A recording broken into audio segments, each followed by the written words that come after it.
Shalom bien-aimés, bienvenue sur Télé Évangélique. Nous vous présentons cette émission spéciale pour parler de la Bible et de la technologie. La Bible déclare dans Matthieu 24, verset 14, « Cette bonne nouvelle du royaume sera prêchée dans le monde entier. » Comment nous pouvons prêcher l'évangile dans le monde entier sans la technologie? Et comment la technologie peut permettre de répandre l'évangile aujourd'hui dans notre société? Et pour en parler, j'ai sur ce plateau l'apôtre David Nonan, qui est le directeur de l'une des plus grandes plateformes d'évangélisation en milieu francophone. Bonsoir, pasteur. Bonsoir, mon ami. Comment vous allez? Très bien, merci. Avec chaudement, mais c'est bien. Très ravi de vous recevoir sur ce plateau. C'est de même pour moi. Très ravi. Et je rappelle que vous êtes au Bénin depuis quelques jours pour une mission. Dites-nous déjà quelles sont vos impressions. C'est votre première fois au Bénin? Première fois au Bénin, oui. Quelles sont déjà vos impressions? L'impression, c'est qu'il fait plus chaud qu'en France. En France, il fait 0 degré. Mais surpris par la chaleur humaine, en fait. Voilà. Le plus important, c'est dans nos cœurs et vraiment beaucoup de bienveillance, d'amour, d'accueil. Et ça a vraiment surpris. Je savais que ça allait être le cas, mais pas à ce point-là. Beaucoup d'honneur. Vraiment, les gens sont très, très chaleureux. Et voilà. Et une très belle conférence aussi, vraiment, gloire à Dieu. Et je rappelle aussi, j'ai participé à certaines activités de la conférence. J'ai été vraiment béni par les enseignements. Et je rends vraiment grâce à Dieu pour ce qu'il est en train de faire au travers de vous. Alors, comme je l'annonçais en début d'émission, nous allons parler de la Bible et de la technologie. Est-ce que vous pensez aujourd'hui qu'il y a un lien entre la Bible et la technologie? Oui, bien sûr, parce que pour moi, en fait, je pourrais utiliser 2 chiffres, 1, 21. C'est le message du 1er siècle avec les méthodes du 21e siècle. Et déjà, Gutenberg, il aurait pu dire 1, 16, il me semble, c'est dans les années 1500 ou 17. C'est le message du 1er siècle avec les moyens du 15e ou 16e siècle à vérifier. Et à l'époque, c'était déjà une haute technologie, en fait. Il a découvert l'imprimerie et le premier livre imprimé, c'était la Bible. Et ça a amené une révolution, une réforme. Ça a accéléré la réforme à travers le monde de l'Église. Et parce que les gens pouvaient avoir accès très rapidement à la Bible, en fait. Et aujourd'hui, en fait, je pense que dans le cœur et dans la pensée du Seigneur, il n'y a aucune limite. Le message ne change pas, mais le support, il peut changer à l'infini, en fait. Et le fait d'utiliser des outils comme Internet, comme la télévision, ou des applications comme topbible.com, ça permet vraiment à une multitude de chrétiens et aussi de non-chrétiens à avoir accès à l'évangile afin de pouvoir être sauvés. Avec Top Chrétien, je crois que vous faites un travail excellent dans ce sens. Quels sont déjà les outils que vous proposez aux gens par rapport à l'étude de la Bible? Alors, Top Chrétien, déjà, c'est 25 ans d'existence. Une cinquantaine d'équipiers, 200 bénévoles, une centaine de partenaires. Donc déjà, un remerciement à tous ceux qui travaillent dessus. C'est pas juste moi. C'est pas l'évangéliste Vincent qui est aussi dans cette pièce, c'est une équipe et toute cette ressource humaine, toute cette grâce de Dieu au travers de ces gens, ça permet de développer des outils. Moi, j'aime souvent dire que le projet de Dieu, ce sont les gens. Et les outils, ce sont les effets secondaires des ministères qu'on a formés, en fait. Et donc, du coup, topchrétien.com, c'est une plateforme mondiale qui réunit environ 250 000 utilisateurs au quotidien, chaque jour. Et dedans, il y a le site topchrétien.com, il y a Top Bible, Top TV, Radio Gospel, il y a des podcasts, il y a des sections sur la famille, il y a Top Musique, il y a énormément de ressources. Et la majorité des ressources, ce sont des ressources pour comprendre la Bible, comme Top Bible, mais il y a aussi d'autres ressources, ce sont des enseignements, des petites capsules vidéo qui sont reliées à la Bible avec des versets, mais qui permettent d'expliquer la signification du verset. Okay. Alors déjà, comment est née cette vision du Top Chrétien? D'où est-ce qu'est venue l'idée? C'est venu de qui? C'est venu, pas de moi, c'est venu d'un pasteur qui s'appelle Éric Sellerier, qui un jour, en 1997, était pasteur dans un petit village en France qui s'appelle Givors, à côté de Lyon. Et un jour, il a entendu parler d'Internet et il s'est dit, je vais faire un site pour mon église, pour ma ville. Et il a fait son site Internet. Et à un moment, il a parlé au maire, il a dit, j'ai un site Internet. Et le maire a essayé de taper le nom du site. Et ça marchait pas, en fait. Et le pasteur, Éric Sellerier, pensait que son site marchait, mais il n'était pas publié en ligne. Parce que lui, il voyait sur son ordinateur. Et du coup, il a commencé à faire ça. Et un jour, quelqu'un un pasteur qui s'appelle Fabien Créteur lui a dit « Tu es le seul pasteur en France à avoir un site internet, pourquoi tu ne ferais pas une plateforme mondiale, une plateforme francophone ?» Et de là est né le site topchrétien.com. Il a commencé à aider à le faire avec une personne qui s'appelle Estelle Martin en Suisse, qui a tout programmé. Et après, au fur et à mesure, il a fait des rencontres, il m'a rencontré.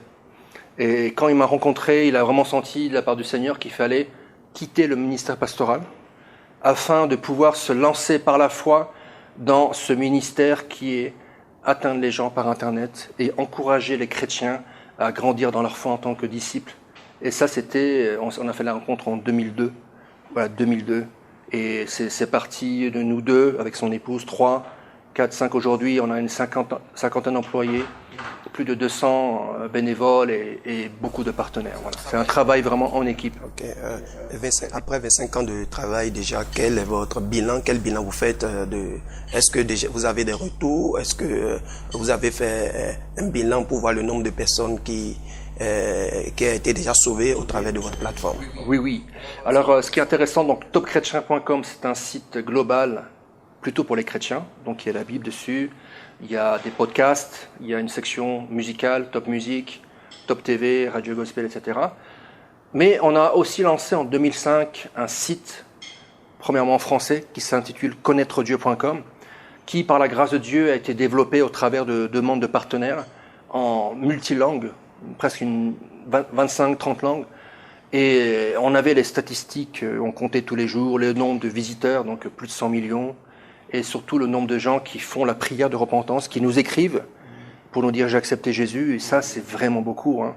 Je sais que c'est au moins 5 millions dans toutes les langues, français, chinois, le site Renshishen, il y a aussi en iranien Dosti Bahoda, en russe poishboga.com, donc plein de langues. Et c'est vraiment une grâce de Dieu de voir que, au travers d'un outil comme Internet, on peut accélérer l'annonce de l'Évangile et non seulement aller plus vite, mais lancer un filet beaucoup plus grand. Internet, c'est le filet en fait. Alors, qu'est-ce que vous faites, quel travail vous faites pour le suivi de toutes ces personnes qui font la prière de la repentance, ou ça s'arrête simplement là quand ils font la prière de repentance? Non, parce que la prière de repentance, le salut, c'est une étape du processus. Jésus n'a jamais dit « allez de par le monde et faites des convertis », mais des disciples. Du coup, ça c'est la première étape. C'est comme en fait les deux faces d'une pièce, pile et face. Pile, c'est la conversion, le salut, qui est offert gratuitement. C'est une grâce de Dieu reçue par la foi, par le moyen de la foi. Et ensuite, une fois qu'on a reçu la grâce, on répond à l'appel de Jésus qui nous dit « toi, viens et suis-moi ». Et du coup, on a deux façons de pouvoir faire le suivi. Premièrement, c'est au travers de nos conseillers spirituels. On a plusieurs dizaines de conseillers spirituels qui sont formés, qui accompagnent, qui répondent aux emails, et au travers de chat aussi. Et deuxièmement, au travers de nos églises partenaires, qui font le relais pour accueillir les personnes.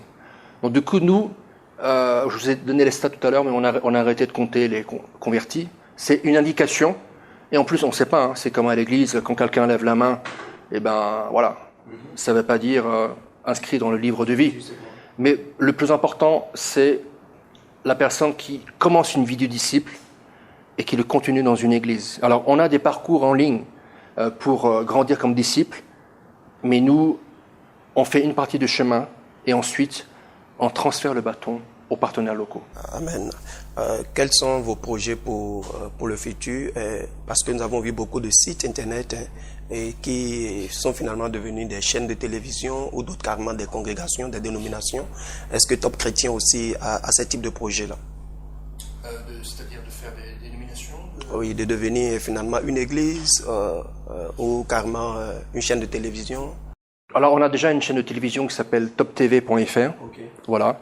On a une radio, on a pas mal d'outils, mais hors de question de devenir une église ou une dénomination. Nous sommes au service de l'église. En fait, nous existons pour combler un manque dans le corps du Christ. C'est que les églises ont mis du temps à venir sur les médias, sur Internet, afin d'équiper les croyants à grandir dans la foi au travers de Top Bible, Top TV, Top Musique, etc. Nous avons beaucoup d'outils. Donc du coup, non, voilà. Moi, j'ai l'habitude de dire que Jésus a dit « Je bâtirai mon église » et au ciel, il n'y aura plus de Top Chrétien. Il n'y aura que l'église, en fait. Et si nous bâtissons pas l'église, nous bâtissons en vain. Alors, nous sommes en train d'aller vers la fin de cette émission, mais est-ce que je peux avoir 2 ou 3 témoignages de façon pratique que vous avez reçus au travers de votre plateforme? Oui, alors c'est des témoignages un peu personnels. C'est que quand on a lancé le site connaîtredieu.com en 2005, et donc on a commencé à avoir des centaines de milliers de visites, et un jour on a eu même 1 million de gens qui ont indiqué avoir accepté Jésus dans leur foi. Et donc du coup, moi j'ai dit, Seigneur, montre-moi quelqu'un de ma famille pour que tu me montres que c'est pas juste virtuel, mais c'est réel. Et un jour, je reçois un email de quelqu'un qui dit, j'ai été sur connaîtredieu.com, j'ai vu la lettre d'amour du Père, j'ai été ému jusqu'aux larmes et j'ai vu que mon neveu travaille pour ce site. Mon neveu, je me suis converti, réponds-moi. Et je l'ai contacté, il était vraiment né de nouveau.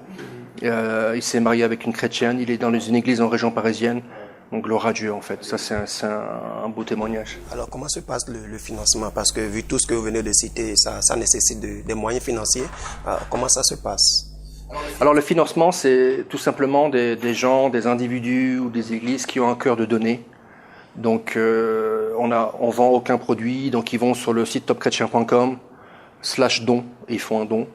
Voilà, et donc du coup ça permet de financer l'ensemble de l'équipe, mais surtout les projets en fait. Et à chaque fois que quelqu'un fait un don, eh ben, il devient participant au salut des âmes. À tous ces millions de personnes qui sont sauvées, qui sont encouragées dans leur foi. Et moi, j'ai vraiment cette certitude que un jour, quand on va arriver au ciel, ce ne sera pas juste David et son équipe, ce sera tous ceux qui ont donné, tous ceux qui ont prié, qui seront félicités. Et moi, j'aime m'imaginer en fait une petite porte. Et Jésus, il ouvre la porte. Et là, il y a des millions de gens qui applaudissent. Ils vont pas applaudir David, Vincent ou son équipe, ils vont applaudir tous ceux qui ont donné et tous ceux qui ont prié. C'est un travail en équipe. Merci beaucoup, je crois que c'est vraiment un excellent travail que vous êtes en train de faire et que Dieu continue de vous bénir et qu'il multiplie les partenaires par la grâce de Dieu. Et toute personne qui nous suit actuellement et qui a envie de soutenir et de devenir partenaire, quel message vous avez pour cette personne? Je veux dire que ça nous ferait vraiment plaisir. Donc allez sur topchrétien.com/don, ça serait vraiment une joie, et j'aimerais aussi féliciter votre excellente télévision, un beau travail, et vraiment vous bénir dans le nom de Jésus. Amen. Vous n'êtes pas seul, et je crois que vous êtes avec votre collaborateur Vincent, et que nous allons aussi recevoir tout à l'heure, qui va nous parler des médias, des outils que vous offrez, et comment cela peut permettre à répandre facilement l'évangile aujourd'hui. Merci. Et Vincent est quelqu'un de très humble, plutôt dans l'ombre, mais j'aime dire souvent que c'est l'un des plus grands apôtres des médias en francophonie, et les gens ne le connaissent pas, mais il est connu au ciel. Amen, amen, c'est l'essentiel. Merci beaucoup, apôtre. Que Dieu vous bénisse. Que Dieu vous bénisse aussi. Nous poursuivons dans cette émission sur la Bible et la technologie, et cette fois-ci, je reçois pour vous le pasteur Vincent, qui est aussi un collaborateur de l'apôtre David, et tous travaillent dans Top Chrétien. Alors, bonsoir, pasteur. Bonsoir, merci pour l'accueil. Je vous en prie, dites-nous comment vous avez rejoint l'équipe de Top Chrétien. C'est une longue histoire. Vous voulez la version courte ou la version longue? La version courte serait mieux. La version courte, j'étais dans l'humanitaire en Côte d'Ivoire à Abidjan, et je travaillais pour Action contre la faim à l'époque, pour le Libéria quand il y avait la guerre. Et j'étais déjà féru d'informatique au tout début. Et j'avais même acheté à l'époque un portable Commodore, le premier portable qui était sorti. Et avec ça, je me disais, il y a peut-être des sites internet qui existent. Et j'étais déjà devenu chrétien. Et j'ai découvert Top Chrétien, mais c'était pas le même nom à l'époque. Je me souviens plus du nom. Et dedans, il y avait la pensée du jour de Bob Gass. Bob Gass, que vous connaissez peut-être, qui est vraiment qui est décédé, mais qui est un serviteur extraordinaire dans l'encouragement par la prière et par des passages. Et je lisais, je me délectais de ces pensées quotidiennes, et je faisais que des commentaires. Mais j'étais connecté en 56K à l'époque, avec tout le bruit que ça faisait derrière et tout, mais c'était pas grave, j'y arrivais. Et puis l'équipe derrière a repéré qu'il y avait un gars comme moi qui faisait beaucoup de commentaires. Et comme ils cherchaient des bénévoles, à un moment donné, ils m'ont contacté. Et des années après, j'en suis venu à devenir bénévole pour le Top Chrétien, il y a une quinzaine d'années. Et après, je suis devenu missionnaire à temps plein depuis 2017. Et c'est comme ça que j'ai rejoint toute l'équipe. Et maintenant, je suis responsable des grands médias et de tous les sites d'annonce de l'Évangile. Donc ça s'est fait vraiment par étapes. Wow. Et je crois que vous avez vraiment été utile sur cette plateforme dans l'expansion de l'Évangile. Ben comme l'a dû le dire sûrement mon ami et frère et collègue David, nous sommes une équipe. Et c'est vrai que j'ai rejoint quelqu'un qui était parti et qui avait passé la main à quelqu'un d'autre, et il m'a aussi expliqué comment ça fonctionnait. Et j'ai commencé en poussant la diffusion de connaîtredieu.com, qui est un site mondial d'annonce de l'Évangile. Et du coup, à ce moment-là, je me déplaçais dans les églises, je présentais le Top Chrétien, et j'expliquais qu'est-ce que c'était connaîtredieu.com, le nombre de langues, le nombre de sites aussi développés. Et à partir de là, on développait tous les partenariats avec les églises. Donc, j'ai participé modestement à l'expansion de ces médias avec toute une équipe. C'est important pour moi de le dire. Amen. On attend de parler de la Bible et de la technologie. Est-ce que vous pensez que la Bible parle de la technologie? Parce que nous avons vu beaucoup, la Bible a prophétisé beaucoup de choses. Est-ce que la Bible a prophétisé l'ère que nous vivons aujourd'hui? Alors, si on prend, comme ça a été présenté à la conférence, vous avez assisté à la conférence? Si on prend la conférence, les outils du XXIe siècle par rapport à ce qui s'était passé au 1er siècle, le 1-21, la Bible est forcément utilisée par les outils informatiques. Avec les outils informatiques, avec les moyens de mass média, on peut propager la Bible bien plus loin. La Bible papier a toujours son utilité, bien sûr, évidemment. Dans les endroits du monde où il n'y a pas de connexion Internet, il faut avoir la Bible papier. Et puis c'est la Bible originale. Mais avec tous les jeunes et toute la jeunesse maintenant, et tous les moyens modernes qu'on a de technologie, c'est important aussi de pouvoir diffuser la Bible sur ces plateformes. Et c'est pour ça qu'on a Top Bible au Top Chrétien, qui est une source extraordinaire d'études pour les pasteurs, pour les leaders, mais aussi pour n'importe qui veut lire la Bible quotidiennement. Et en plus, maintenant, on a des vidéos correspondant au chapitre qu'on étudie. Et vous avez aussi toutes les traductions, les différentes traductions, jusqu'à aller au grec, à l'hébreu, avec des concordances, pour aller bien plus loin. Imaginez que, à une époque, mais encore maintenant, pour avoir 6-7 Bibles différentes, il faut les acheter. Une grosse concordance, il faut l'acheter. Et il faut travailler et mixer. Je ne dis pas que c'est pas bien, c'est très bien, parce qu'on approfondit pleinement. Mais avoir la Bible sur Internet, c'est aussi un outil extraordinaire. Est-ce que vous pensez, comme certains aujourd'hui, que cette technologie rend paresseux les jeunes? Parce que, entre-temps, les jeunes arrivaient à maîtriser par ordre les livres de la Bible, mais aujourd'hui, comme c'est supportable, tu n'as pas besoin de maîtriser ça en tête. Est-ce que vous ne pensez pas que ça rend paresseux, ou entre-temps, tu es obligé de mémoriser certains passages, mais aujourd'hui, il suffit d'aller dans la barre des recherches, tu tapes le mot que tu veux, simplement tu as le passage. Est-ce que ça ne rend pas paresseux les jeunes? Est-ce que vous pensez ça? Moi, j'ai envie de dire que tout dépend de l'état d'esprit, de la manière d'utiliser l'outil. Si on veut faire une étude approfondie biblique, ça ne rend pas paresseux. Il y a encore plus de travail. Parce qu'il faut d'abord maîtriser l'outil informatique, il faut avoir une bonne connexion, donc on dépense de l'argent pour cette connexion. D'accord? Régulièrement. Soit on recharge les cartes, soit on a une connexion qu'on paye au mois, donc il faut avoir une volonté déjà de se connecter. Ensuite, si on fait une étude biblique, il faut quand même un format numérique à côté pour travailler, même si on le fait sur le portable, pour travailler. Et si on veut imprimer après, par exemple pour avoir un support, il faut aussi pouvoir imprimer. À partir de là, la Bible papier, autant que la Bible numérique, ne rend pas paresseux. C'est la personne qui est paresseuse si elle ne fait pas le travail qu'il faut pour étudier la Bible. Amen. J'aime cette dernière expression. Ce n'est pas la Bible, ce n'est pas la technologie qui rend la personne paresseuse, mais c'est la personne elle-même qui est paresseuse. Absolument, si elle ne veut pas aller plus loin que ça. Vous savez, ce n'est pas simplement pour la Bible. Si on veut taper un mot, si on veut taper n'importe quoi, il suffit de le faire. Donc là c'est très utile. Mais les nouvelles technologies, si elles sont mal utilisées, elles peuvent être destructrices. Mais si elles sont bien utilisées, c'est merveilleux. Amen. Alors, à part la Bible, aujourd'hui, quel autre outil on peut utiliser pour répandre l'Évangile? Pour répandre l'Évangile, vous avez soit le système vidéo, soit le système audio, comme on est en plein dedans avec vous aujourd'hui. Merci pour l'invitation. Vous avez le système aussi radio. Donc il y a plusieurs moyens de diffuser l'Évangile. Sur Top Chrétien, vous avez Radio Gospel, avec dedans des chants, certes, mais il y a aussi des méditations, des études et des partages, et puis aussi des encouragements. Sur les vidéos, vous avez Top TV, avec une télé qu'on appelle la télé qui tient dans la poche, parce que c'est sur le smartphone. H24, 24 sur 24, 7 jours sur 7, avec une cinquantaine d'émissions qui sont mixées selon une grille de diffusion. Donc là aussi, c'est très intéressant. Et puis, ce qui est du son, vous avez tout ce qui est MP3 avec les podcasts. Donc, il y a une multitude de moyens de pouvoir étudier la parole de Dieu avec des supports qui plaisent plus ou moins à chacun et à chacune. Amen. Ma dernière question pour vous, est-ce que vous pensez qu'à l'avenir, cette technologie va continuer comme ça, en rapport avec l'évangile, ou ça peut retourner contre l'évangile? Est-ce que la technologie, c'est vrai, on a parlé de la technologie au service de l'évangile, mais est-ce que ça peut arriver que la technologie aille contre l'évangile? Est-ce que vous pensez quelque chose? Je pense que vous-même, vous avez la réponse.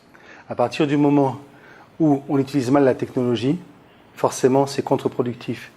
Mais si vous utilisez bien la technologie, c'est extraordinaire. On peut, par les masses médias, on peut impacter beaucoup plus vite, beaucoup plus loin, beaucoup plus fort. Ça n'empêche qu'un missionnaire ou un serviteur de Dieu ou une servante de Dieu qui va avec sa Bible sur le terrain, mais bien sûr qu'il en faut. C'est important. Si on va en brousse ou dans les villages et qu'on s'adresse, les gens sont sous la patame, d'accord? Et puis, il faut pouvoir être avec l'habitant, avec sa Bible papier et parler avec. On ne va pas leur montrer sur un smartphone s'ils ne peuvent pas se connecter. Donc je pense qu'il y a un équilibre sage à avoir pour toute chose. Pour moi, la technologie, bien utilisée, c'est un outil extraordinaire de l'expansion de l'Évangile. Mal utilisé, c'est l'utilisateur qui s'en sert mal. Pour conclure cette émission, est-ce que vous avez un mot de fin aux téléspectateurs qui nous suivent? Je voulais vous dire merci pour l'accueil que vous nous avez fait. Je m'adresse aux téléspectateurs parce que nous sommes au Bénin, nous sommes à Cotonou, et vous faites partie de cette grande famille chrétienne qui nous a accueillis ici, avec l'église Milmo et l'église Mission Source de Vie, mais aussi tous les pasteurs associés. J'y tiens, avec l'apôtre David, nous tenons, en nous top chrétiens, à vous remercier sincèrement pour votre amour fraternel, votre accueil, et il y a quelque chose que j'ai répété très souvent pendant cette conférence, c'est la culture de l'honneur. On a appris une grande leçon avec vous, une leçon d'humilité, une leçon de bienfaisance. Merci beaucoup. Merci beaucoup, Pasteur Vincent. Je crois que nous aussi, on a appris de vous le cœur pour la mission, comment on peut se sacrifier, comment on peut se donner même sans attendre un retour financier. Vraiment que Dieu vous bénisse et que Dieu continue de vous soutenir dans cette mission. Merci beaucoup, soyez bénis. Merci à vous, chers téléspectateurs, d'avoir suivi cette émission. C'était votre émission Dévoilement, une émission spéciale consacrée à Top Chrétien. Et nous avons reçu pour vous les dirigeants de Top Chrétien et nous ont parlé des différentes activités et des différents outils que Top Chrétien offre pour pouvoir promouvoir l'évangile. Et nous allons nous retrouver la prochaine fois pour un autre numéro. Que le Seigneur vous bénisse. Amen.